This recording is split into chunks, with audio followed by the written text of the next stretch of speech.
Everyone, time for a little update. Not done one for a while. Apologies for that. Been a little bit all over the place really, but here we go.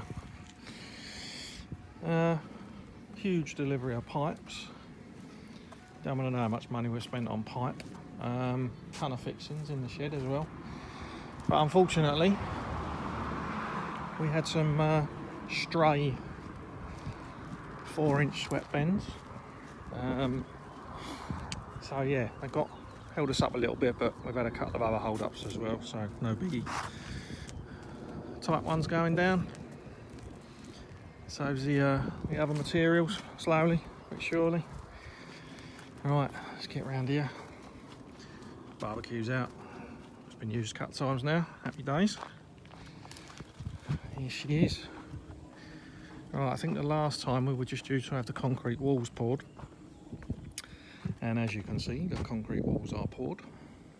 We also have a screeded floor with some drains in there somewhere and some benched sides. Let's just step over here a little bit. So yeah, bench the corners, skimmers are all in. 4-inch pipes through the wall. Let's go around and have a look at the super posts. Whoop, try not to fall in. So yeah, you have effectively what is a U-shaped channel and then a H-shaped channel, and I've had some templates made for some steel posts to go over those, probably fill them with resin, and they will be slotted and their angles kind of set perfectly so that we can put 3 pieces of glass in. Each piece of glass is roughly a metre square, just under. And that'll all be made in stainless steel.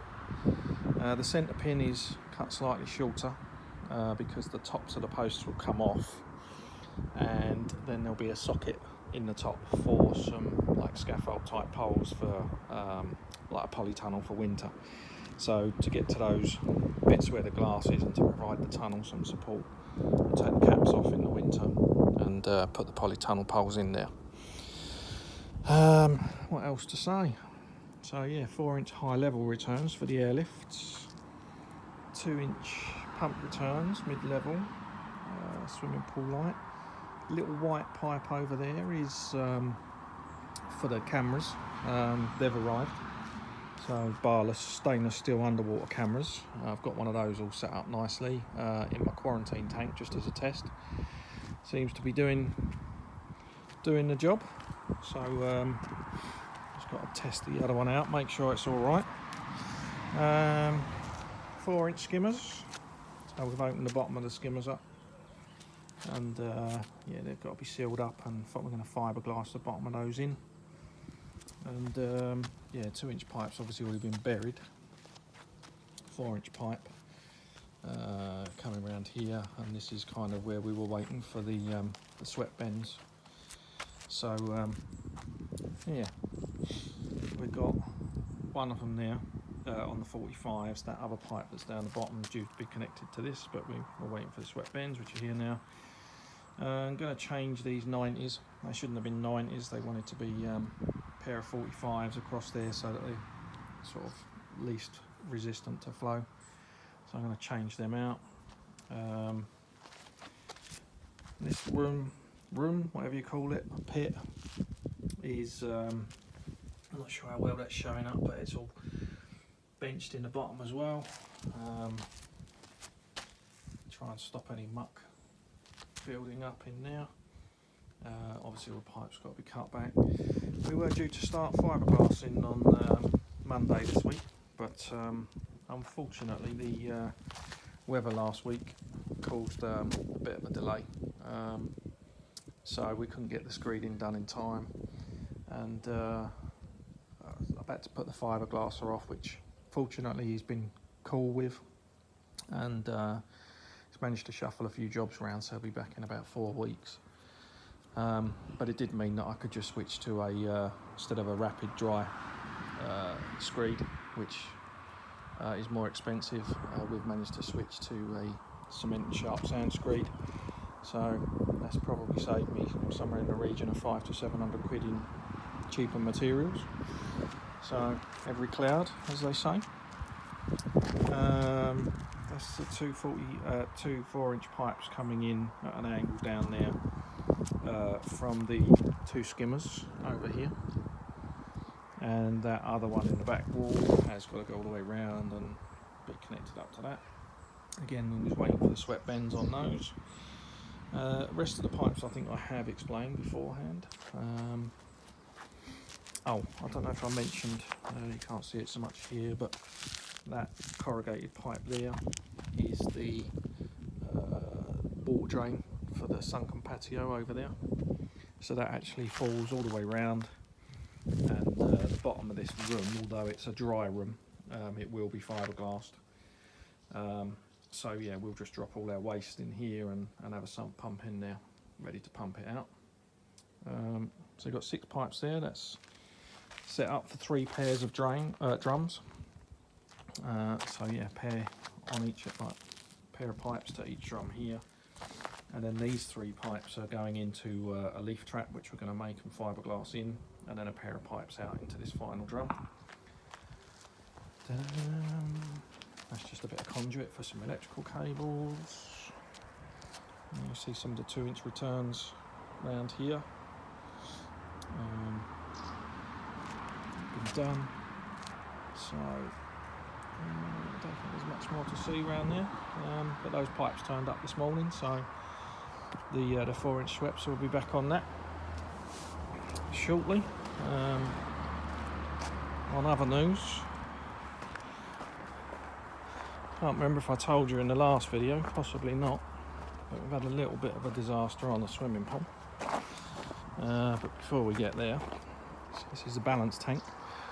We built that today. That's going to get fiberglassed in place. So yeah, we just got to shutter this up, backfill it with concrete to give it a bit of extra strength. Might be a little bit overkill, to be honest. But yeah, that's the balance tank for the overflow system, like where the water spills over the top on the swimming pool. Essentially, it caters for the difference as people jump in the pool. So 10 people jump in the pool, and instead of the water, which is already spilling over the top, spilling all the way up onto the pathways, it pushes all the extra water down the drains and into the balance tank. That water is gradually siphoned off through the filters and pumped back round, but essentially it carries all the excess water, and then when everyone gets out, the water level in the pond drops, and obviously the water doesn't miraculously go back, but because the water level will be down low, as it gets pumped out of here, it's not overflowing until the levels come back up. So effectively the water level in here is brought back down. So, well, that's how it's supposed to work anyway. We'll see. Not much more going on around here. I can't remember if it was all backfilled or starting to be backfilled. So yeah, I've been doing that and playing around with levels and stuff. So that will be gradually tapered off to some drains that are going in front now. Some nice little shallow drains are all just sitting along the edge here of all these weeds. So yeah, I'll fill you in on the pool if I didn't already. Yeah, I can't remember if that's wet or not, so maybe I can't. Let's see if I can see one from here, but I doubt it. No. Okay, well I'll tell you about it anyway. So, in simple terms, we've had some cracking. Nothing wrong with the substructure, but unfortunately the polystyrene, along with the flexible render and the flexible waterproofing system, allows for a lot of movement, but the mosaic tiles and the epoxy grout, which actually sets harder than the tiles, doesn't. And despite this being specified by the company that provides all the materials, it's still cracked. So, but it's just shattered the tiles, and in essence they've come back and said, well, it's only temperature related. We need to take some columns of tiles out and replace every so many meters of grout with a white silicone, so that we can't tell the difference, but we get an expanding control joint on the tile layer, which is all very well, but as you can see, there's a fair few tiles on the wall already. Epoxy is harder than the bloody tile, so getting it off is a bit of a disaster, and there's obviously materials in terms of tiles, time for the tilers to get it all off. They're not allowed to damage the grey waterproofing underneath, so it's going to be a bit of a meticulous job, but we're just waiting for the people, like the company that specified it all, to kind of take responsibility for the remedial costs. So this has been parked for a week or so now, maybe a bit longer. Lots of progress in here, and I haven't got the keys as usual. Well, it's not locked. It's not good, is it? Anywho, right, I don't know how well this is going to come out, but this is the steam room. Looks like it's coming out alright. All tiled, all over the ceiling, including our nice curved benches. Pretty sure this bit's going to struggle to come out in here, but that's actually curved all the way around now. This wall has had all its plumbing fittings done now, and is boarded and waterproofed, so that's got to be left for 4 days like everything else until this can be tiled in. Tiling on the floor, as you can see, is there, minus a bit of cutting in and whatnot. And over here, I didn't touch it because it looks like it's wet, but yeah, that's the bench for getting changed on.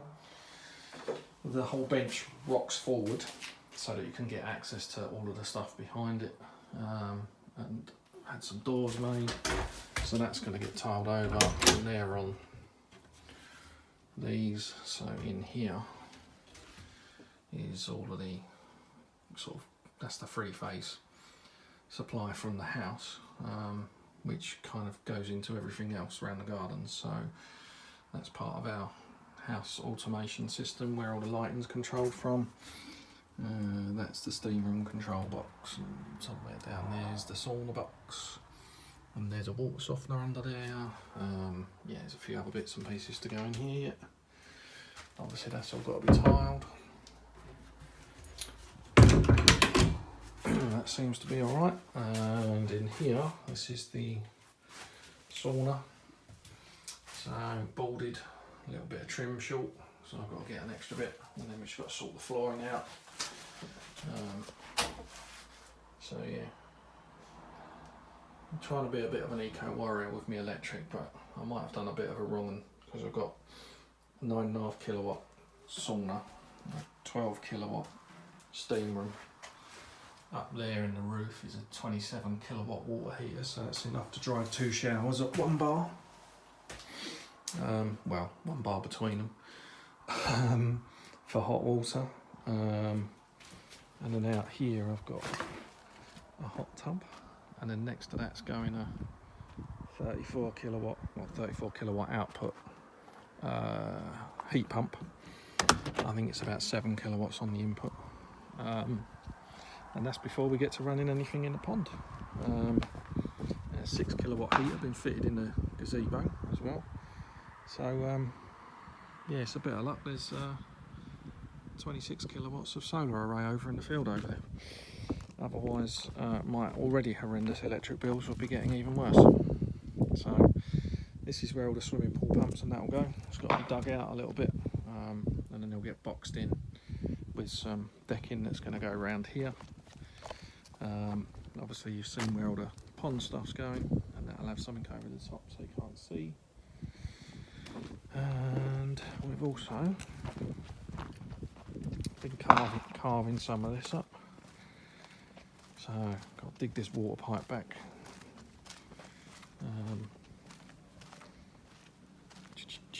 And yeah, we've taken this bit of patio out because we need to drop the level down to get over there. So yeah, just been carving some of that up. But, poor little breaker's been overheating a little bit. And